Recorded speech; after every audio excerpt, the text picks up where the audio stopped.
Je suis entré dans le parti à la suite d'abord d'une volonté de faire changer les choses au pays, là c'est clair, hein, parce que j'estimais que d'abord je viens d'une province historiquement qui était presque exclue, qui était presque oubliée, alors que je puisse continuer à faire changer les choses dans ma province et dans mon pays. C'était vraiment un souci majeur pour moi. Comme journaliste, j'ai fait ce que j'ai pu, mais j'ai constaté qu'à un certain moment, comme acteur politique, ça pourrait contribuer davantage. Je pourrais contribuer davantage au développement de ma province et au développement du pays, par ailleurs.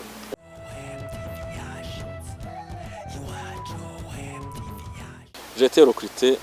Vous voyez, à l'époque, on allait dans la couverture des négociations d'Arusha. Je crois que c'était dans les 2003-2004. Vers la fin, je crois que c'était... On s'apprêtait à signer les accords de cessez-le-feu, je crois. Alors, il se fait que j'ai rencontré des hauts gradés. Ils se connaissent bien. Beaucoup d'amis hauts gradés de ma province qui participaient dans ces négociations-là. Alors voilà, c'est eux qui m'ont intéressé. Ils m'ont dit, écoutez, nous on a combattu, mais on a besoin des intellectuels. On a besoin vraiment des gens formés pour qu'ils puissent contribuer, pour qu'ils puissent nous aider dans la lutte politique cette fois-ci.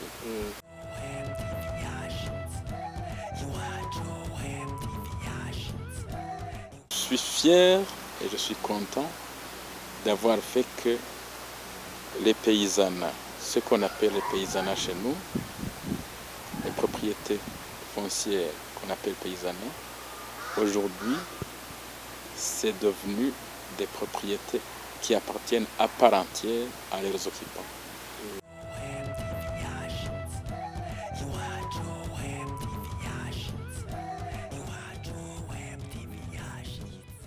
C'est vrai, j'ai fui, pas vers le Rwanda, parce que jusqu'ici, je ne connais pas encore ma destination finale, mais disons que je suis à Kigali temporairement. Probablement que ma destination finale sera un autre pays. Je ne sais pas encore. Mais la vérité est que j'ai fui effectivement, parce que je ne suis plus dans mon pays. J'ai fui la situation que tous les Burundais vivent aujourd'hui. J'ai fui ce que vous connaissez tous, ce que vous vivez au quotidien. J'ai fui un pays où pratiquement il n'existait plus de presse libre et indépendante. J'ai fui un pays où des jeunes gens se font tuer régulièrement par des gens qui étaient censés les protéger.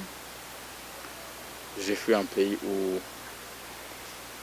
les démons ethniques semblent refaire surface. J'ai fui un pays aussi pauvre, au point que une bonne partie des Burundais, une bonne majorité des Burundais ne peuvent plus manger 3 fois par jour. Bref, j'ai fui un pays où rien ne va, un pays qui va mal, un pays où visiblement tous les ingrédients sont là pour que le pire arrive, s'il n'est pas déjà arrivé.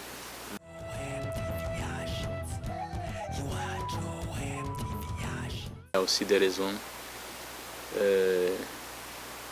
qui datent de longtemps. Je crois qu'il y a des raisons qui sont liées à toute une histoire, à tout un vécu ou à des situations que l'on a observées au fur et à mesure. Alors en ce qui me concerne, je dois dire que la cause immédiate, c'est d'abord ce que je qualifie de mascarade, ce que je qualifie de tricherie en vue. La suite de la démission et du départ des 2 dames, les 2 commissaires de la CENI, ça vous le savez bien, il y a eu une session dite ordinaire qui a été convoquée par le président de l'Assemblée nationale dans les conditions pour moi probablement irrégulières.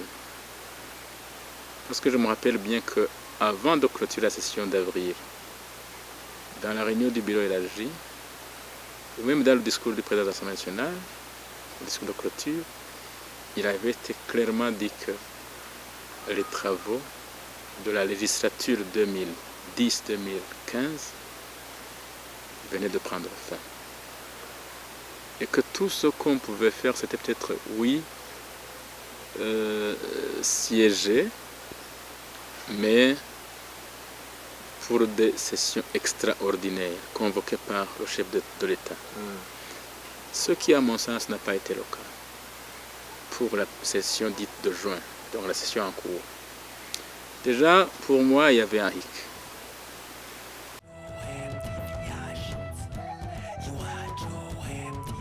Cours de réunion qui a été organisé dans un cadre informel par le groupe parlementaire, CNDD-FDD. Il a été discuté les modalités de remplacement des deux commissaires. Et là, j'ai vite compris. À la fin, j'ai interrogé ma conscience par rapport à ce qui allait se passer. Je savais pertinemment que ce ne sont pas des gens qui seront proposés par l'aile UPRONA majoritaire à l'Assemblée nationale, ça veut dire l'NDTG. Mais sans les choses, comment elles se font chez nous, j'avais des doutes. Et encore que il y avait ce débat sur la légalité même des trois autres commissaires qui sont restés à la CENI par rapport aux prescrits de la Constitution, prescrits du Code électoral. À mon âme et conscience, j'ai pensé que je ne pourrais pas du tout cautionner un vote qui, demain ou après-demain, risque de mener le pays vers un gouffre, vers une catastrophe.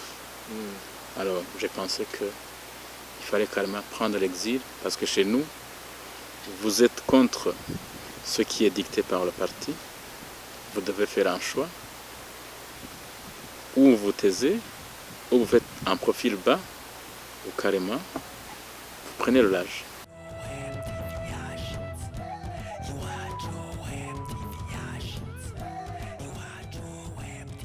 Au contexte actuel, vous savez qu'il y a un problème sérieux.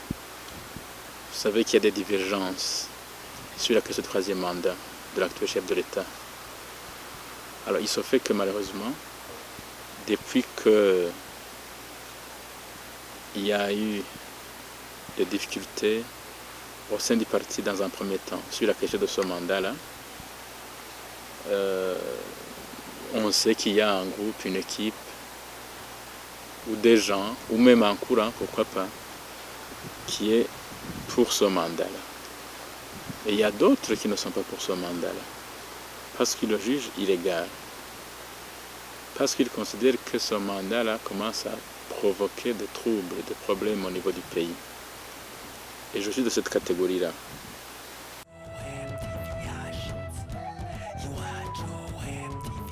Certes, il y a eu des frondeurs, il y a eu des gens qui ont signé sur la pétition. Et méfiez-vous, les frondeurs existent toujours. Méfiez-vous, les gens qui ne sont pas pour ce mandat, ils existent toujours, même autour du patron.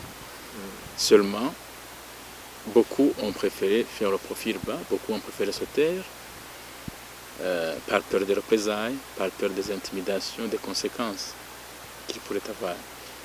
Vous aurez constaté ce qui s'est passé avec les signataires. Mais des mécontents, des gens contre ce mandat, ils sont nombreux.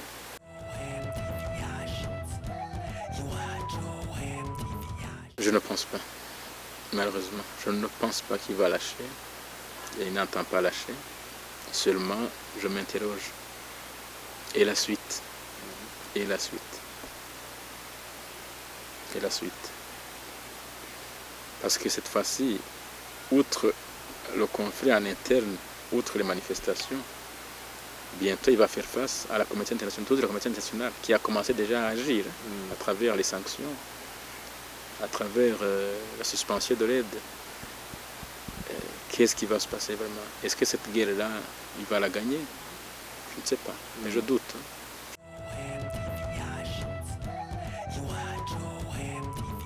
J'ai jamais cru à cela. Bon, ok. Qu'il y ait des hommes influents autour du chef, qu'il y ait un entourage qui voudrait ceci ou cela, c'est normal, hein, parce que je me dis que dans tout régime, surtout en Afrique, il y a des courtisans, il y a des gens autour des gens autour du chef, mais en définitive, c'est le chef qui décide. Donc, pour moi, je crois que la responsabilité première lui revient.